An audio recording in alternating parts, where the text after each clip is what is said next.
Hello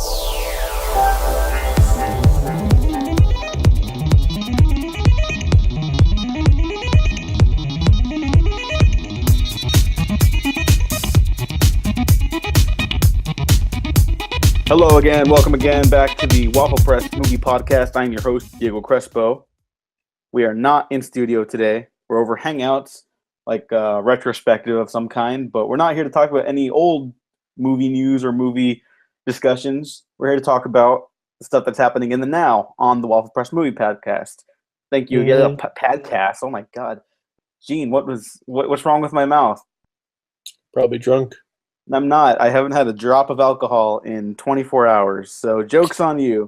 Okay. Also, that's Gene, everyone. My Hey, co-host and friend. How you doing? I'm doing pretty good. How's your weekend? It's a good weekend. I was went to see Dunkirk again. It was great. Still great. Still my favorite film of the year. It's a worthy choice. Nolan directed the shit out of that, and I would be shocked if he didn't get a Best Director's nomination out of that movie. So. Yeah, that movie just rules. And I really want to see how it plays on home video because I saw it on a big screen and a smaller big screen, and both times I was just rocked. My world was rocked. It was amazing. Good stuff. Good, yeah, exactly. Good stuff. And we're going to talk about some more good stuff in a little bit. But first, we're going to talk about some movie news, which is not really dealing with good stuff. I'm sure everyone's aware of the allegations and claims against an abundant group of actors who have sexually harassed and sexually assaulted a number of people throughout many years in the industry. Some of them are more open secrets, others are kind of shocking, and they're all very disappointing. And one of the fallouts of these instances is Ridley Scott's upcoming film, All the Money in the World, is reshooting every scene with Kevin Spacey without Kevin Spacey because fuck that guy. They're replacing him with Christopher Plummer, who is a fantastic actor and not a creep, as far as we know. So good on them for everyone who doesn't know when this movie comes out because it hasn't really been marketed that much yet. Yeah, I didn't know, actually. Yeah, All the Money in the World comes out December 22nd. So this is a really tight window. And the fact that everyone involved with the making of the film decided that, yes, we're going to commit to this. I want to applaud their work. I don't know how they'll pull it off. But it's Ridley Scott. He'll pull it off. It's Ridley Scott, and the guy just doesn't stop making movies anyway. So you know what? Fuck it. 9 years old. What was that? No, 79 years old. Yeah. 79 years old, which is fuck. That guy's a machine. I wish I had that much energy, and I'm nowhere near 79 years old. So first off, Gene, what are your thoughts on all this, All the Money in the World reshoots, and then we could talk about the broader systemic issue at hand. Sure. I'm very proud to be a Ridley Scott fan. If he is, committing to trying to do the right thing that much, good on him. It's a very monumental task to reshoot all of that because it's not like getting money and like going back and like filming everything, like just getting the okay. It's also kind of like replicating the lighting and all the production design in his scenes again, and like trying to make it fit in with the rest of the film, making sure everyone's available. And yeah, that's pretty crazy to even think about that, to like reshoot that. Just the idea of reshooting that, regardless of the deadline. But that's a very ballsy move, and Ridley Scott is a crazy madman, so I'm sure he could pull it off.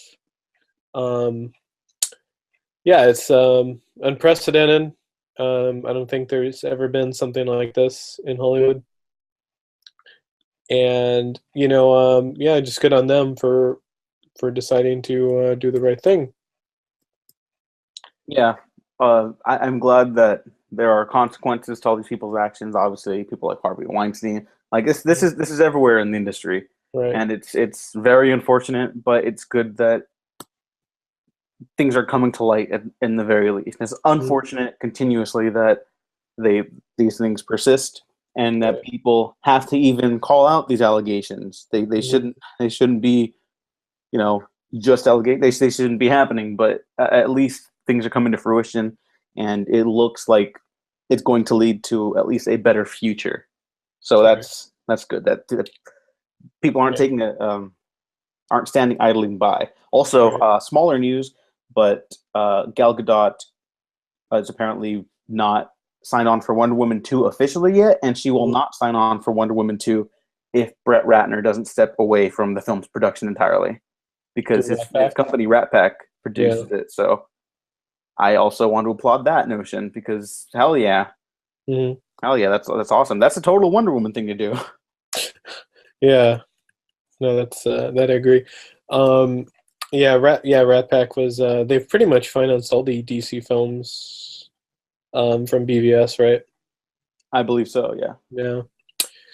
Yeah, I mean, for Brett Ratner, it was he kind of like everyone yeah, that was like an untold secret because if you look at like stuff or excuse me, like interviews of him on Attack or excuse me from like Olivia Munn's or excuse me, X like stuff from her book where it was like really hinted that it was Brett Ratner who was she had like some stories about a unnamed producer and he really fit that bill and you'd always hear like articles and leaked stories about him and just kind of how much of a creeper you're just a creepy you know uh a pervy dude he was and I mean it's really good that he's getting his they're getting him off Wonder Woman especially because that's very cool to have that on there but I mean it's a lot of it is like I'm glad people are taking a stand because I don't feel everyone was oblivious. Like stuff like Kevin Spacey, like stories about him, but like I just felt like people didn't look close enough. They just didn't have that. They didn't have like the foresight to see why this is wrong, and it's good that kind of people are waking up to sort of systematic problem like that. Yeah, and it's important to just keep supporting all these people that are coming out and saying, these really tragic circumstances that have befallen them from these people Hmm. who are just hideous, disgusting human beings. Yeah. Just we all got to do our part to be Mhm. better and to Right. listen when people say, "Hey, there's a problem here," Right. and keep an eye out, pay attention, and always try to better the world around you by being the best you that you can be and Mhm. allowing other people to feel comfortable in the workplace. And also just don't whip your dick out. Like, Oh yeah, that's yeah, just don't be a fucking creep. Okay, yeah. please. But that's going to be an ongoing issue, and I sincerely believe that it is going to get better Mhm. after the rest of this stuff comes out. And nothing's ever going to be 100% perfect, but we all got to do our part to make it better Mhm. for the future. Yeah, because there's a lot of good people and that I work with or in the film industry that that are decent people and it's you get a sense like working who to avoid if you're really trying to make a go of it in film like you get like if you like surround yourself around in the industry like you kind of have like a spider sense to avoid certain film people but it's just very disappointing that you would you kind of see that but then like you realize how like rampant it is. I mean I hate to I don't want to sound downplaying anything but it's like in the scene in It where they put on the glasses Yeah. it kind of feels like that right now. Well, I mean, it itself is also. Oh, not It. They Live. Oh, okay. I was like, Yeah. What I was don't it? remember the glasses scene, but I could tell you were going with it. But it Yeah, and They ready. Live are about systemic issues in society in their own very different ways. You know, it's about the perspective of the children, and then They Live is about the perspective on like capitalism and corporations and such. And all these different angles actually do comprise a very scary sense of what is actually happening in a way. So good on you for bringing up that perspective. But we got to move on because our show is not entirely about that. But please keep listening, keep trying to do better, and hear people out who call things out. But moving on in our show, there's some other different weird news, but it's not, it's troubling, but not in that sense, not in the so much personal sense as much as it is a business sense. George Miller is suing Warner Brothers. Gene, remember, I'm going to explain this to you right now. This is a wild story I had no idea about. George Miller, director of Mad Max Fury Road, every Mad Max movie, as well as Happy Feet 2, Babe, Pig in the City. The guy's got a resume, to say the least. Is suing Warner Brothers because of he was supposed to be included a $7 million bonus from the production of Mad Max Fury Road after the final net costs went more than what were originally planned. Warner Brothers decided that they were not going to pay that money to him because they argued that it was a quote-unquote fault in their calculation. So why would they pay him for something that he went over budget for, regardless of awards recognition? It's one of the most acclaimed films ever made, not just of a specific genre, but whatever, made its money back at the box office. And so they're claiming it was a breach of contract, while it just wasn't. So this is a weird situation, and I back George Miller on this. He went over budget, but it's not like he doubled his budget like something like Empire Strikes Back or something, you know, which of course also made its money back, and that didn't even have, that's a whole other set of issues. So maybe I shouldn't even brought that up. But what are your thoughts on this, Gene? I was a little worried that Wasteland, the longer rumored Wasteland, wouldn't happen, but it seems like this would kind of help production on that perhaps go faster. You were saying? I hope it's resolved so that can happen. Oh, okay. And it seems like a very kind of cheap thing to do from Warner Brothers, I guess. And I don't think it's a breach of contract. Breach of contract would, if he went over, they would have when he was filming, they would have told him right then and there that it's a fucking breach of contract. So I really disagree in their assessment on him. So yeah, it just seems like they're just trying to hardball him and be cheap. Yeah. Also, this is from Cinema Blend. Making the suit more complicated is an issue also involving Warner Brothers' co-financing agreement with Brett Ratner's production company Rat Pack Entertainment. Part of the Kennedy Miller Mitchell agreement with Warner Brothers reportedly included a clause that said the former would be given the opportunity to finance the project would the latter start searching for another co-financer. By bringing in Rat Pack Entertainment, which brought 12.5% of the project's funding, Kennedy Miller Mitchell argues that WB was in breach.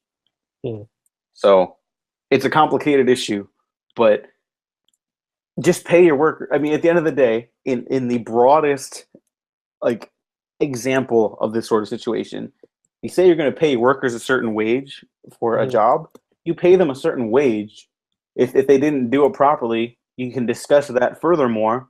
But not only was it done properly, maybe a little over budget, but I think this movie blew everyone's expectations away, as well as making the money back in the box office. So just don't be a dick. At the end of the day, this is what all these news stories come down to. Just don't be a dick. Just come on, guys. I don't know. It's a disappointing story. I hope that gets sorted out really well. Any other thoughts on that, Gene? Well, I just hope George Miller has a good lawyer. Yeah. And I hope he gets to make more movies soon, regardless if it's Mad Max or whatever. That guy, he's far too talented to have the short resume that he does. And he's made plenty of movies, but he's got plenty more in him. You can tell. Yeah, for sure. All right. Fun movie news time. I hope you like Star Wars, Gene. I know you do. We've seen like all of them together at some point. Mhm. Well, you're going to see a couple more together because Ryan Johnson, who declined to direct Episode 9, from my understanding, is not maybe not have fully declined Episode 9 at all because he's directing another entire Star Wars trilogy, or rather, he's guiding, much like George Lucas did with the original Star Wars trilogy. He's Mhm. writing and directing the first film and establishing a separate trilogy from the Skywalker legacy. So that could mean an abundance of things, but the statement from Kathleen Kennedy and StarWars.com is that this trilogy will explore untapped potential and corners of the galaxy that we know. So what that tells me is that it's probably something along the lines of an Old Republic type story, like prequels thousands and thousands of years before anything happened, so they Yeah, could do whatever. Gene, what are your thoughts on this story? I am very excited by this. I want Ryan Johnson to direct everything. So the fact he's doing like a Star Wars film, another Star Wars film, is exciting me. Yeah, I could see it in the Old Republic. I mean, yeah, at this point, any era besides the the era of the Empire in between 3 and 4 is I would really hope they would do anything besides that, because it's a little kind of being milked with especially Han Solo coming out, or Solo, a Star Wars story.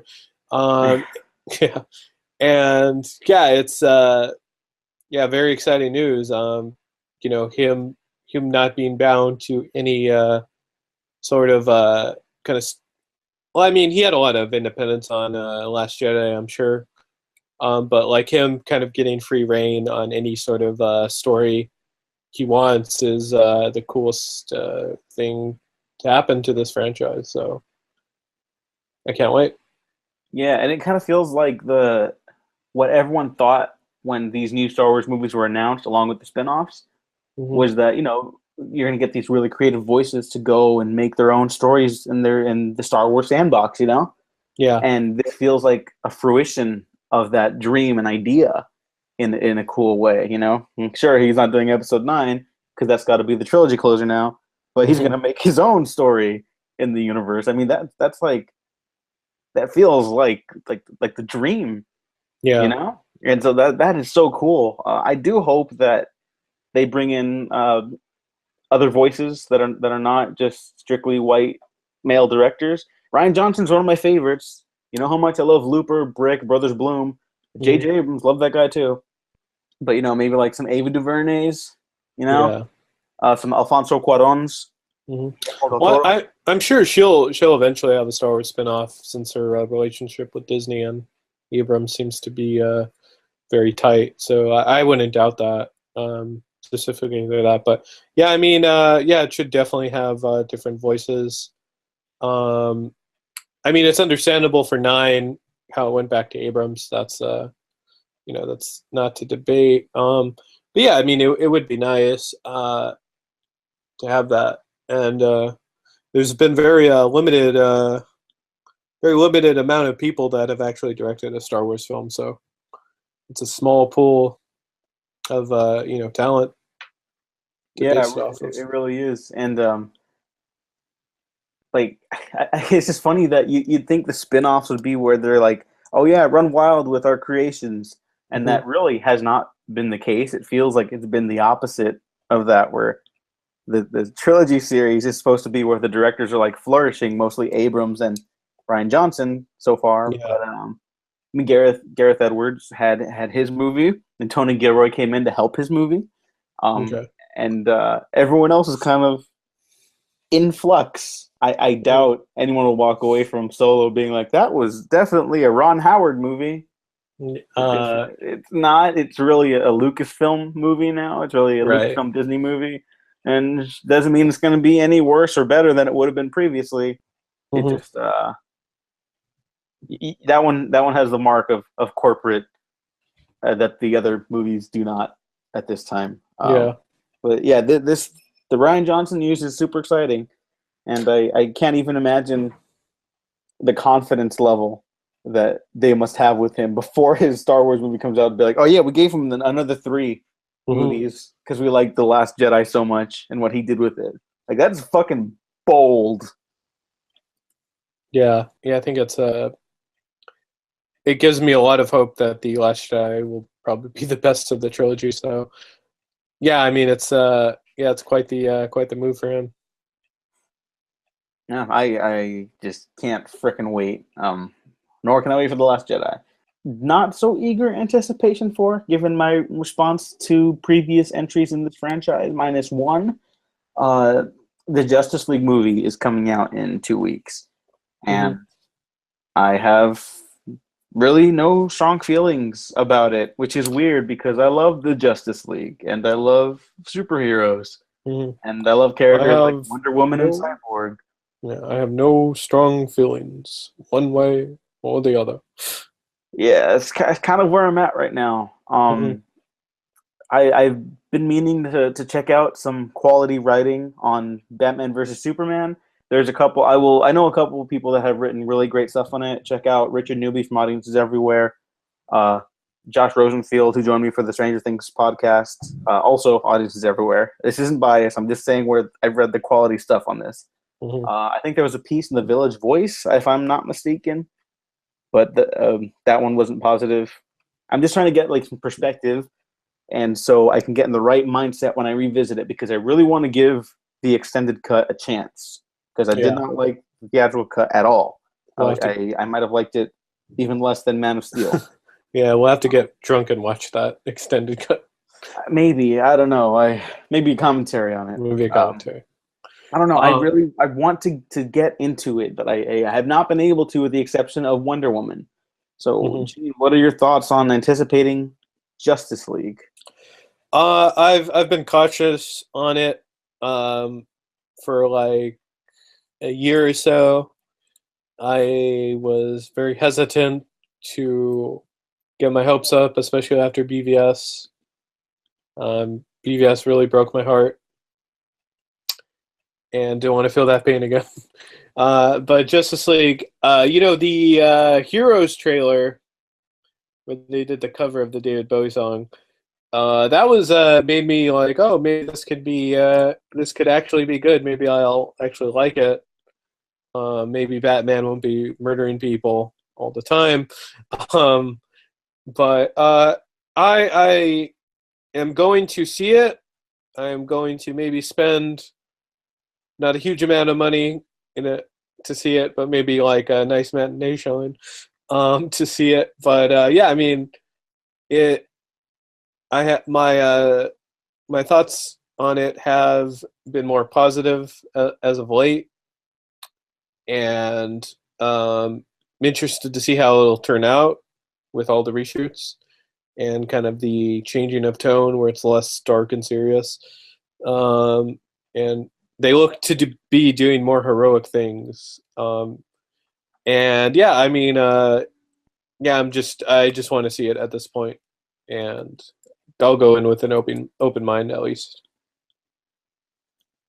Yeah, I don't know if I'm going to see it. I really don't, because I just have no interest. I want to see other things that are coming out, like Call Me by Your Name, like Geodisaster, and like Geostorm and Geodisaster. Both of them, I'll watch both of them again. Okay. But yeah, I just it feels weird, and I'm not trying to stir up the pot or anything. Just the reactions that have come out already, not full written reviews, because the official review embargo is still up for a little while longer. I actually don't know when it drops. After this episode goes up for sure. But the tweet reactions are mostly, I'm going to quote some right now. Here's one from Jermaine Lucier. Justice League, it's okay. Narratively, it's a mess. The stakes don't work and the villain isn't great. However, the heroes are great.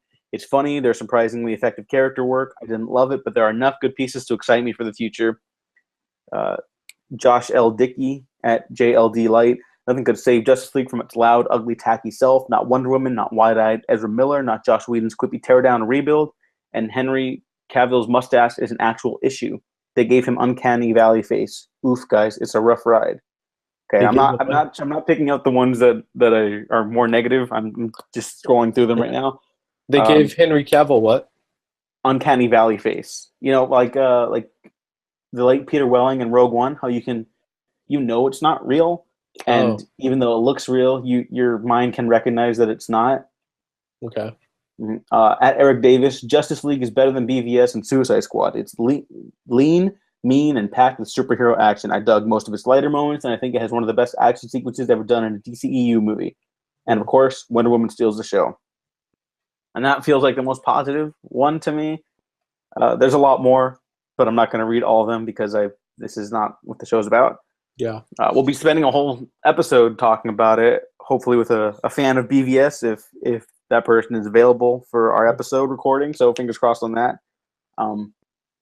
But the reactions to me read mostly like, yeah, it's okay, it's fun. It sounds like the generic initial Marvel movie review reactions, or like, oh yeah, it's fun.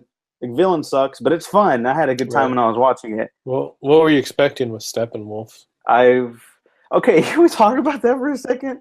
Sure. That's so weird to me that Steppenwolf is the villain of a Justice League movie. Mm-hmm. It's like, oh man, is it Darkseid? Is it the Joker? Is it Brainiac? Is it Lex Luthor? Is it I don't know, White Martians? No, it's Steppenwolf. All right. Like, I don't know. What I'm concerned about, because I think when I rewatch BVS, I think I can at least jive with the fact that it's fucking insane and Zack Snyder's specific vision. Yeah. It's uncompromisingly Zack Snyder's vision.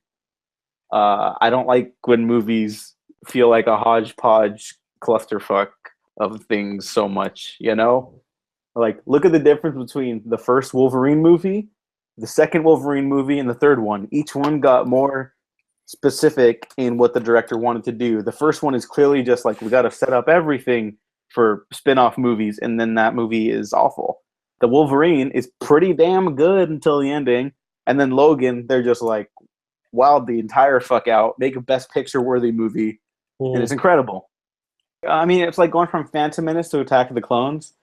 Attack of the Clones is heavily compromised, very reactionary. Phantom Menace and Revenge of the Sith, say what you want about them, George Lucas wanted to make those movies, and you can tell the difference when someone wants to do something their way and when they kind of have to retroactively, quote unquote, fix their movie. It's like when autocorrect fucks up your whatever sentence you're typing. It doesn't always help you. It's an equation you plug in numbers to. It's not human interaction. It's not art. So yeah, for whatever the future holds for movies like Justice League, the DC movie specifically, I hope that they at least get people with a vision and they let them make what they want to make. Which is apparently what the direction that the movies are headed afterwards, because they pretty much nixed Justice League Part 2. I'm sure there will be a second one down the line, but it's not going to be the arrival of Darkseid as prophesized from BVS. At least not that version of it. So be slightly different, I'm sure. Yeah, so I don't know. The future is at least has me intrigued. Yes. I'm still looking forward to Aquaman a whole lot because I'm really excited for James Wan's Raiders of the Lost Ark with Aquaman. Mm-hmm. Yeah, I am excited for The Batman. Oh yeah, that too. Fuck. Yeah. And some other stuff slated to appear, but yeah, we'll just see how it goes. I do hope Darkseid comes in and he's voiced by Michael Ironside. That's too perfect, but I would settle for Ron Perlman, who I very much wanted as Thanos. So Darkseid is the more interesting Thanos. So if they can get that, I'll be very happy. Yeah. And again, I don't want to spend too much more time on the DC stuff because we're going to spend a whole episode over Justice League and whatnot. But like, Darkseid is such a fascinating villain. You could spend a dozen movies building him up and it'd be worth it. Where Thanos is interesting, but you don't need that much buildup for him. And they've spent 22 movies building him up before his appearance, like full-on appearance. So. Yeah, because Darkseid's pretty much Thanos with all the insecurities. Yeah, he's a space dictator. He's space fucking Hitler. Yeah, like it's scary and weird. Well, he's more like a Kim Jong or something in how how Apocalypse is basically like they worship him and he can't do any wrong. I would say. Il or Un? Like Kim Jong Un. Yeah. So I yeah, would agree with that. Yeah, good point. Maybe ill could just because he's more at least it sounds weird to say fitted to run a country, but compared to no, you know. yeah, sure. Okay, but enough of that. Darkseid's great. Read everything Darkseid. He's a baby now in the comics apparently, which is amazing and makes me very happy.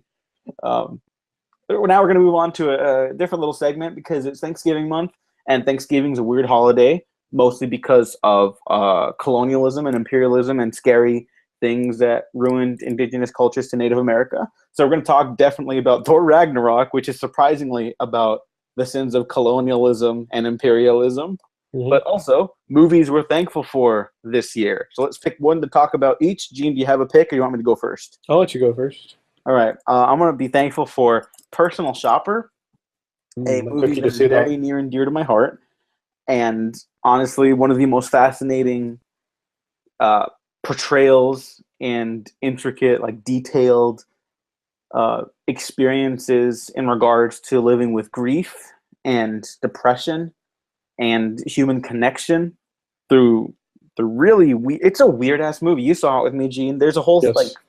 10 to 15 minute long sequence where Uh-huh. there's no dialogue, and you're seeing basically a whole exchange over text message that goes from creepy, like it's creepy the whole time, but Yes. it's cocky in how it weaves through genres almost and hmm different tones where it's creepy the whole way, but it transitioned into kind of this eerie foreplay almost, and then like this power play and power struggle, and it's just it's a fascinating little movie. And Kristen Stewart, in a perfect world, would get a Best Actress nomination, but because it's Kristen Stewart, they will not give it to her because she's never gotten her recognition from the Academy.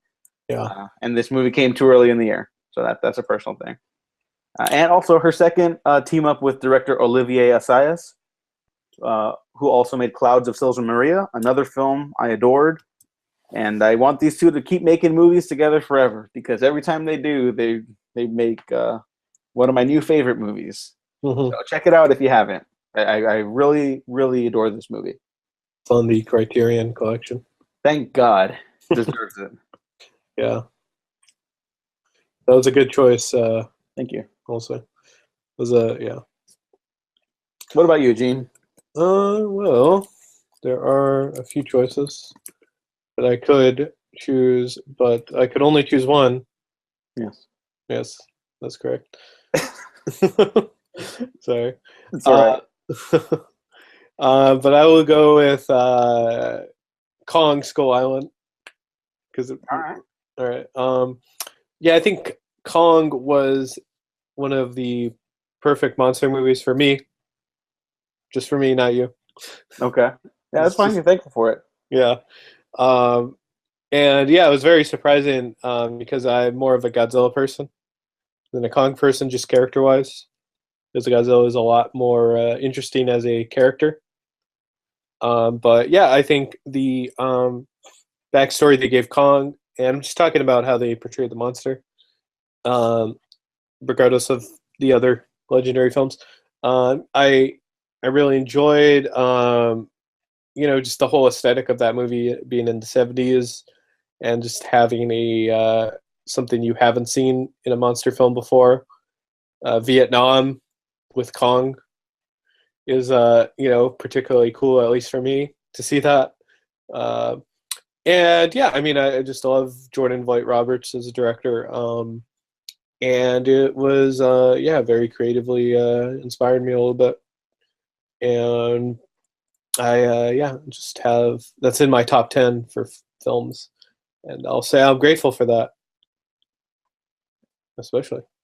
Yeah, I respect that because I want to check it out again because I was so in the bag for that movie. I don't know if you remember how excited I was to see that movie. I thought that was gonna be like my movie of the year, Uh-huh. like the most Diego movie. Yeah. And I did not get that. There's individual segments I really loved, and then hmm other stuff that I was just very frustrated by. I didn't hate it though. Just I was really frustrated because it felt like it kept me at an arm's distance, Okay. but the arm's distance was like the size of a giant gorilla. So You Yeah. know, no, definitely strong stuff. And in terms of blockbusters, it looks fucking amazing. Oh yeah, you could Yeah, always give it that. yeah. Shout out to DP Larry Fong, who is Mhm. still yet to make a movie I enjoyed all the way through. But God, that man knows how to work a camera. It's not his fault. It's not his fault. Mhm. But I hope he reteams with Abrams for his Star Wars flick, Episode Yeah. 9. That's neither here nor there. Uh-huh. All right. So He did episodes of Lost that you probably he did the enjoyed. pilot episodes of Lost, and So those are also amazing. But that's just different because of time constraints and yeah. whatnot. And Oh wait, Super 8. Super 8, yeah, I love Super 8 mostly. So Again, yeah. all the way through. There's some things in Super 8 Yeah. I'm still unsure about. But Okay. out of everything he shot, that's my favorite for sure. Okay. But now for another quick little Thanksgiving type segment. Which film characters would you want to have Thanksgiving with? Let's each pick two. Okay. You're Like stuck from at this year, who do you want it like from this year, or just anything in from this particular? year? You do one, I'll do one, then we'll back and forth. Okay. Huh. You want me to go first again, don't you? Maybe. Okay. Oh, I'll go first. I would want Alfred Pennyworth. Because he would Alfred Pennyworth. Uh-huh. He would have. I would probably make him cook because he's a very good cook in the comics and in the movies. I would want the Michael Caine version, of course. Well, no, from this year. From this year. Okay, from this year. Yeah. Okay. Oh, there wasn't any Alfred this year, huh? No. No. Well, Jeremy Irons. Yeah. Well, I You could guess still pick. His Alfred's like the best part of BVS. I like the Michael Caine Alfred. I'm just gonna choose again. I'll let you go first. um, I'd pick Thor Okay. actually because I feel like Thor is such a lovable dude. Even though they kind of like dumped him down for Thor Ragnarok, he's still very noble. He's passionate. He cares about his friends and people a lot. And in the first Thor, if it proved anything, if anyone walks away from anything in that movie, which you should walk away with a lot, uh, Thor is apparently a very good drinking buddy. So Yes. I feel like that would be a blast and a half to have him over Thanksgiving. Just eat like 10 turkeys together, a couple Mhm. hams, Okay. chug some ale. Yeah. Yeah, that could be a good time. Hey, would you want Henry from the Book of Henry to be your second guess? No, because then he would like just be belittling to everyone, and then he would say shit like, "Oh, well, like indigenous peoples, blah blah blah blah blah," and then he Yeah. would but he would be like really cynical about it. Like, and Yeah. he'd even bring up good points. I'd be like, "Yeah, I agree with you, Henry. Colonialism is bad. Uh-huh. Systemic racism and genocide is something that needs to be dealt with."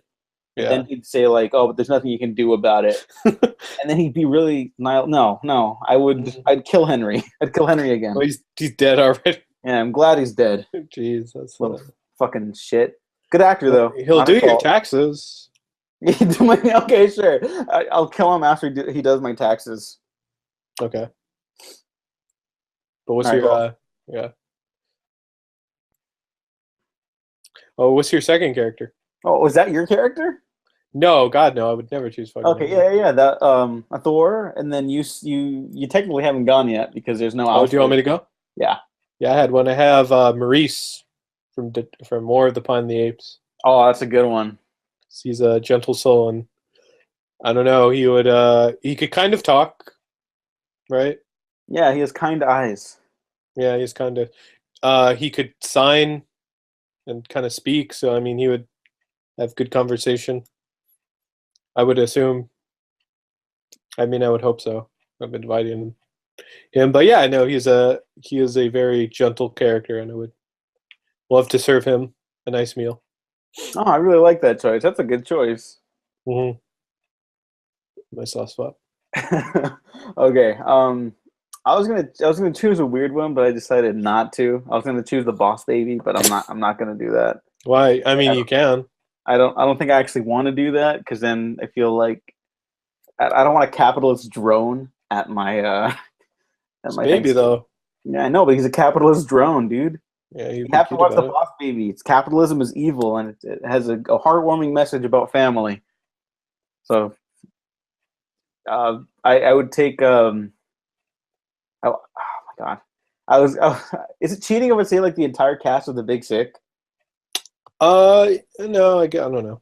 Okay, well then I'd take the entire cast to the Big Sick The because entire cast. everyone Ray is so Romano. lovely. Especially Ray Romano. I have Especially Ray Romano. I He's so good in have that different movie. levels. Hmm. And then I'd be like, everybody loves you.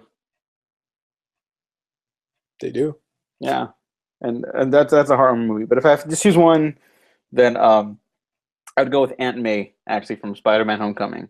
Oh, okay. That's a good choice. Because she works hard and Peter doesn't give her enough credit and he just lies to her all the time. I'd be like, you know what? Let someone do something for you once. You just sit down, relax with my Uncle Thor and Uncle just Tony. no, Tony's not. Tony's a creep around her for whatever reason, so he's staying away. Mm. Okay. Yeah. Oh my God! You know what? I scrap everything. I'm taking Korg. Korg. Okay. I'm taking Korg. Yeah, I was like, why didn't you choose Korg? What's up, man? I'm Korg. This is Meeks. We brought Thanksgiving turkey. You could take Meeks too. Those are my two choices. There you go. Korg and Meeks. And then Korg. Meeks just cuts up the food with his knife hands. Uh-huh. Oh, hell yeah. There you go. That's my Thanksgiving dinner right there. And Korg with a little, like, I don't know, what's that? Apron. Oh, yeah, I don't know. It's called. Okay. You have a last pick? Yeah, I would choose my last choice was Yondu. Oh, that's great. He wouldn't be dead, preferably. But yeah, he would carve up the turkey with his arrows, and he would, I don't know, he would be a interesting person to have at the table. I mean, he's mellowed out a bit, it seems like, and He's humbled. he's humbled. He's been Yeah, humbled, and then he dies. I mean, I wouldn't hope that that's how the dinner would go, but I mean, yeah, I mean, I think he would have a good time. He would bring some interesting alcohol. He would maybe get into a fight with someone. I don't know. I just imagine him slamming on the table and be like, "These boys said they wanted to eat you." To the turkey. Yeah. They ain't never tasted Darren before. He's just like yelling all drunkenly. Yeah, that would be he'd be a thrill to have. I would gladly, bring him to my Yeah. to my family. I mean, to his credit too, Yondu, he was never a quote unquote good dad, but he never learned how to be a good person, and he did the best he could. And I think Right. that's a very tragic circumstance of Yondu's life, and why it's a complicated emotion. Was he a great person? No, but he did the right thing in the end, and that's got to count for something. Yeah. So maybe he would give you a great Thanksgiving dinner. Yeah. All right, I like that. And the transition, I guess we're just fan of the Marvel characters this year because they all feel like I'm looking at like my top 15 movies of the year, and it's Mhm. like Alien Covenant, Blade Runner 2049, Logan. It's like I don't want any of these people near me. Yeah. Like, oh my god.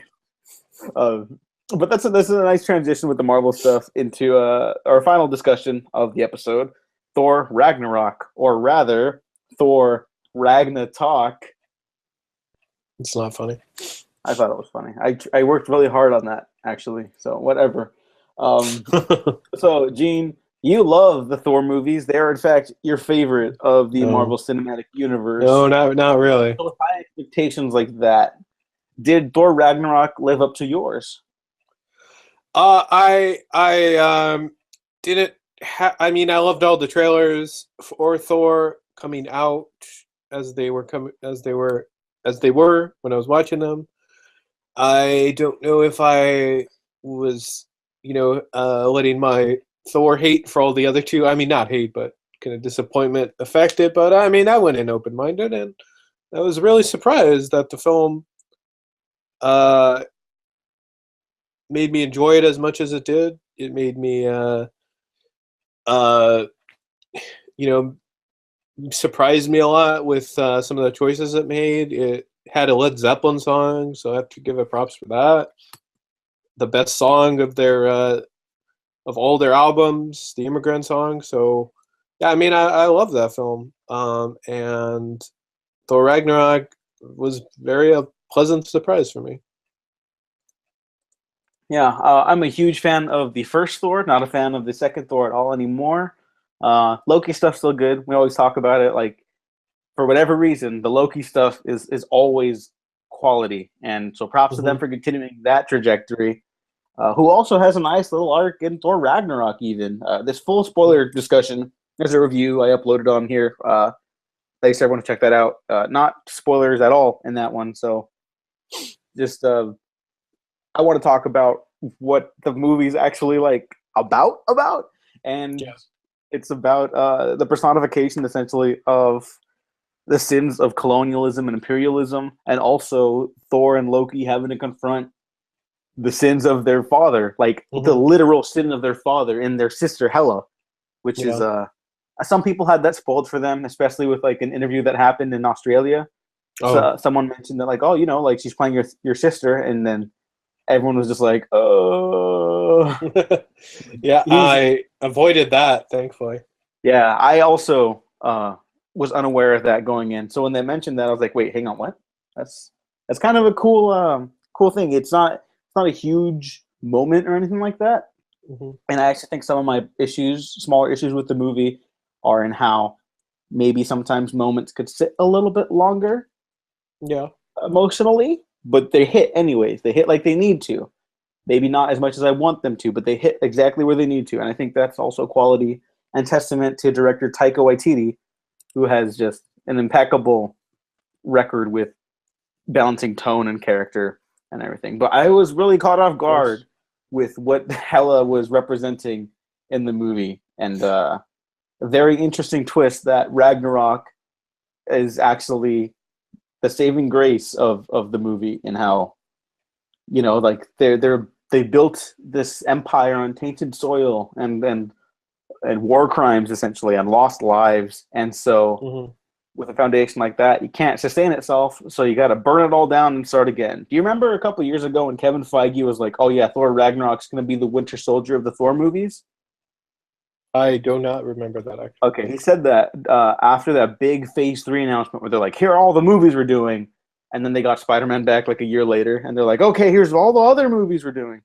Well, after that announcement, he made it clear that this is going to be the heaviest Thor. This is going to be the one that changes the game, and it kind of is without actually being that heavy. It's not fluffy.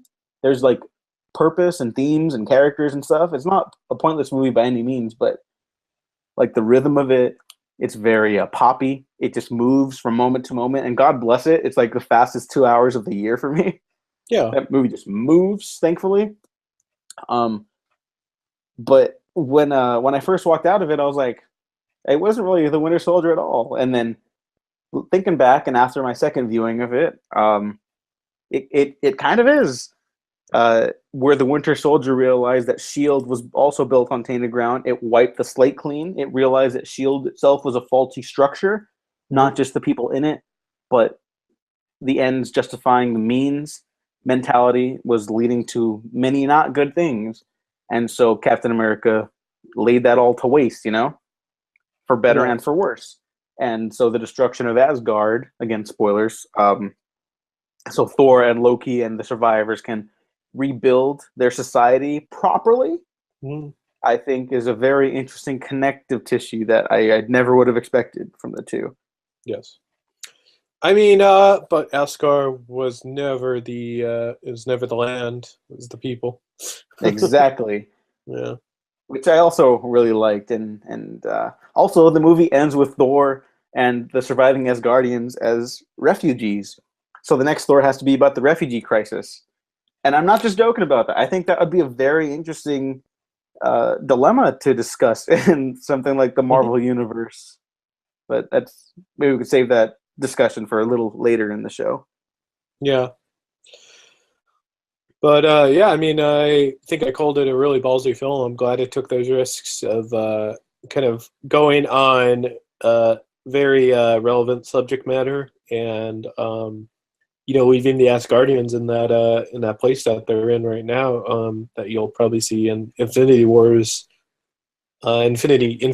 I mean, so yeah, I mean, I really commend it for that as well.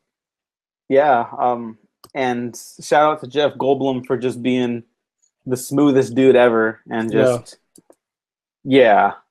like Grandmaster. it's so fucking weird. There's the whole Sakaar stuff is just like pure sci-fi giddiness. Mm-hmm. Like I know some people said it kind of resembles Guardians of the Galaxy, but I mean I'd say like not really. Like it's weird, and all these movies are like when they really commit to the Jack Kirby roots of it and the weird cosmic fantasy stuff. Sure, they're similar, but only because that's Jack Kirby. Jack Kirby was weird as fuck, and he was a legend. You know, his ideas are great. Mm-hmm.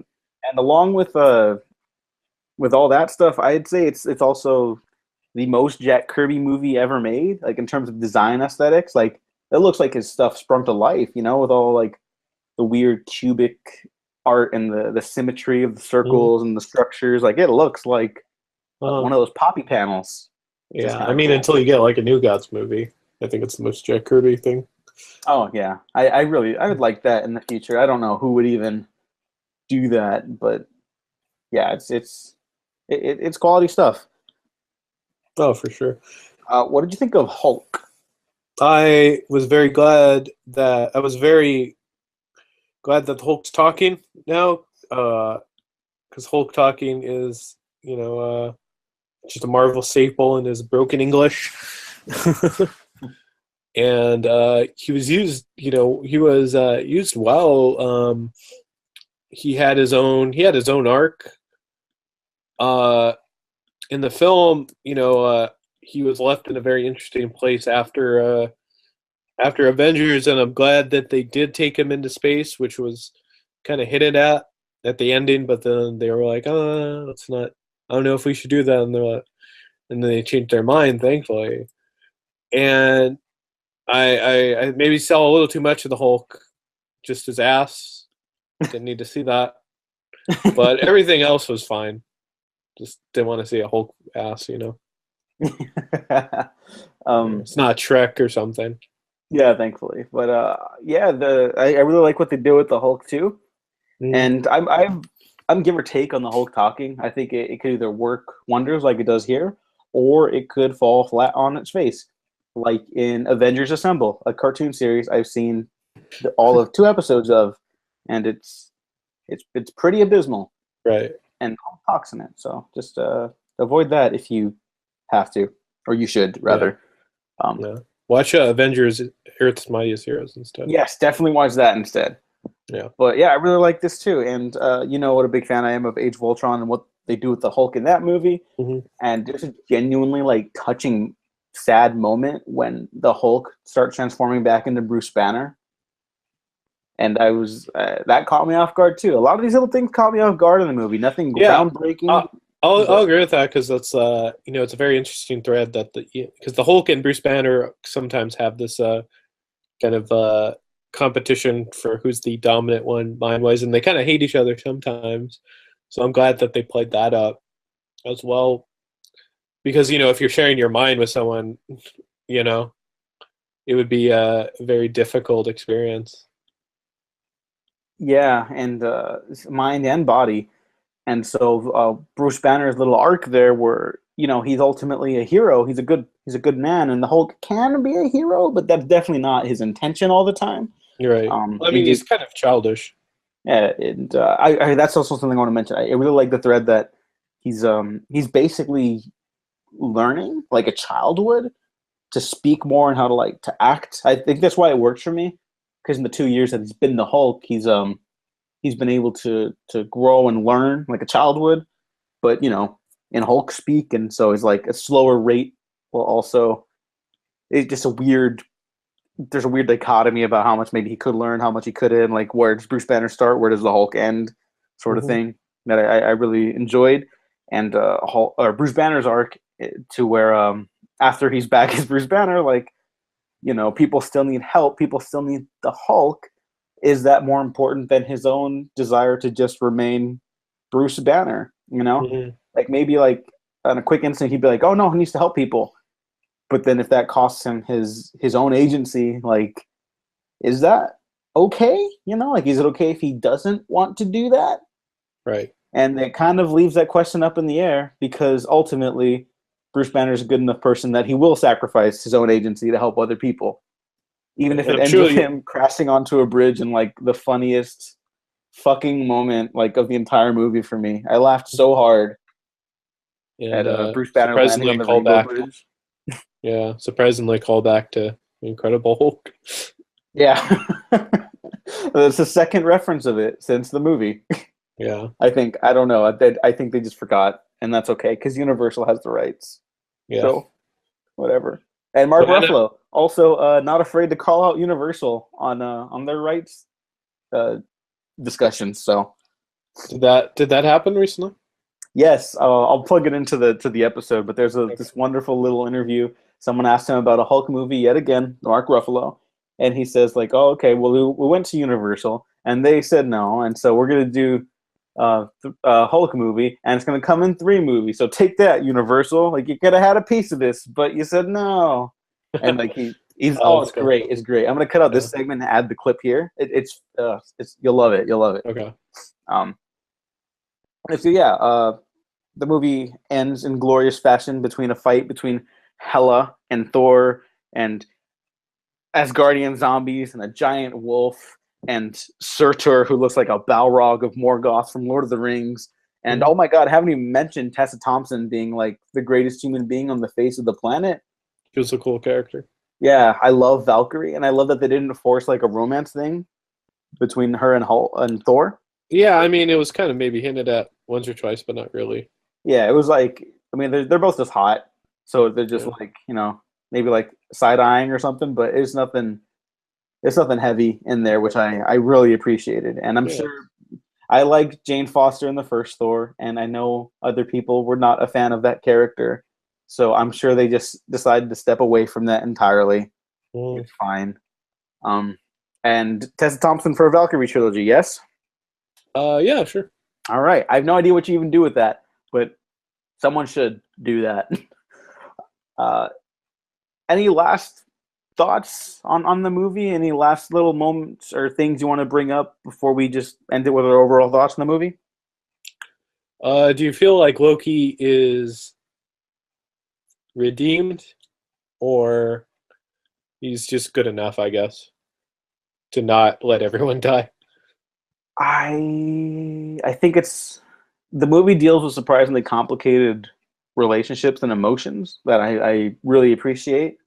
And I think nothing is more complicated in the Marvel Cinematic Universe than Loki, Hmm. because he's been a villain. But look back at like Thor and Thor: The Dark World. He's never been out for Asgardian blood except for Thor. Right. He's never he's never wanted to hurt his people. He's wanted to prove to his father, himself, and everyone else that he can be a good leader. Yeah. And so He I could think be that's good why, enough, I guess. yeah, so maybe good enough, but that's like why in the Avengers, why he's like, oh well, I got to rule something, so I'm going to rule over Earth. Like he's like a petty child, and I think he's learned, and Thor calls him out in this movie, like you're never going to change. You're going to be who you are, and I'm going to be who I am, and that's just the way things are. And maybe that's not the way things always are going to Mhm. be. Um, and there's that wonderful little moment at the end where after Thor loses an eye, and he looks just like Odin, which is fantastic. He tosses that little stone. He's like, if you were here, I might even hug you. And then he's there, and he Yeah. tells Thor, I'm here. Mm. That's a wonderful little moment and a nice culmination of the arc between the two brothers. Now, for Loki's arc in the MCU, that might be a little weird because 2 appearances ago they were making parables to Hitler with him. Right. So I can understand people having mixed emotions about that. I can I can leave that idea to Loki having succumbed to madness because by the end of Thor he's just fucking crazy. And Yeah. then in the Avengers he's like what does Bruce Banner say? Like he's crazy as a bag of cats. His I mind's a don't bag of remember cats. that. But yeah, I And mean, like Civil War, it killed like 118 people in the battle. So yeah, so like I could see where the issues come. It basically comes up to what happens with Infinity War with the character. yeah, And I really hope that they just don't negate the ending because the post-credit scene, the first one, is Loki and Thor looking out into space and being like, "Well, nothing can ruin this for us." and then a giant ship that is. I mean, that's basically what they say. Yeah. And then a giant Pretty ship much. that is 100% Thanos's comes into the display, and it overtakes their ship essentially. It doesn't do anything like proactively attacking them. Just the imagery is clear as day that is bad, and things should be concerned. And I really hope that it doesn't just end or open with them having destroyed the Asgardian ship and Thor, the last survivor. Well, I guess he wouldn't be the last survivor anyways because of Hulk and Valkyrie and whatnots. Yeah, I'm sure that he'll get separated from them. Yeah, I hope that someone's just like, hey, Thor, you got to check out this thing. Remember those Infinity Stores you were looking for? Oh, we found some over here, like a nowhere. And then, like, nowhere gets, like, fucking destroyed and he's on it. But his people are safe, you know? Like, like I very much don't want them to just, like, retcon this immediately as Infinity Wars opens. But I also have a theory on that, where my thing on Infinity Wars Part 1 and 2 is that the first part is, like, you know, the search for the Infinity Stones throughout the cosmos on Earth, and like everyone's gonna die at some point, and then Thanos is gonna reset the universe. And then part 2 is like Avengers: It's a Wonderful Life, where everyone's in like different situations and weird things. They have no memory of their previous lives, and then someone like Doctor Strange or something has to like run throughout the universe and be like, "Hey guys, remember we're not actually. This isn't real. This isn't our real lives." Yeah, blah blah blah. That's my theory on that. So then everyone's gonna die like right off the bat, and then they'll just not have them die. I don't know. That's a whole separate thing. But also, did you hear about the original post-credit scene with the Grand Master Jeff Goldblum? I might have. I refreshed my memory. Okay, so Jeff Goldblum's Grand Master and Rachel House's Topaz, his henchwoman, also Taika Waititi's consistent actress collaborator. Go watch Hunt for the Wilder People if you want to see her crack you the fuck up. She's so funny in that. Yes, she is. They're hiding on the Asgardian ship. They snuck on board the ship somehow. Oh, okay, yeah, that's right. And then he's like, the Grandmaster's like, well, I haven't heard of this Earth place, but we better keep a low profile anyways. And like that seems like such a fun post-credit scene. Like, oh my god, that character on Earth, that'd be fun. Yeah, I mean, it still could happen. Who knows? But yeah. Or he meets his brother, the Collector. Oh yeah, that has to happen at some point. Yeah. Like that would be too good of a villain pairing not to have. You know, because it was confirmed that they are related. So okay, that for in the cinematic universe, that's good. Yeah. Okay, I really like that. And here, what movie would you want to see them be the villains of? Because I really want to see them as Marvel villains, but not like Guardians. Obviously, not like mustache twirly. Okay, like a future Guardians. Yeah. With Volume 3? Yeah. Okay, that would be very different. So sure, why not? I didn't even consider that for whatever reason. So cheers to you for that, Gene. Thanks. In terms of Marvel rankings, this is the last thing, then we got to wrap up the show. Where is Thor Ragnarok for you? It's up there. I think it's like maybe in the top 10, top 5 even. Yeah. For me, it's like top 5, top 6. I think because I really love the top 5 a lot. Guardians 2, which is just one of my favorite movies ever now. Age of Ultron, Winter Soldier, Guardians of the Galaxy, Iron Man 3, Avengers, the first Thor, Captain America. I really love all those. Thor is definitely up there comfortably along Age of Ultron or something. Yeah. And Iron Man 3, basically the good Marvel sequels. So, yeah, cheers to everyone. Be very proud of this one because it's also a blockbuster that feels distinct, like it's come from a creative group of people who really were passionate and loving what they did, and it totally shows on screen. I didn't know I needed Thor set to synth soundscapes and the greatest Led Zeppelin song in the history of the world. So, God bless you. That's a hell of a movie. Gene, where can the people find you?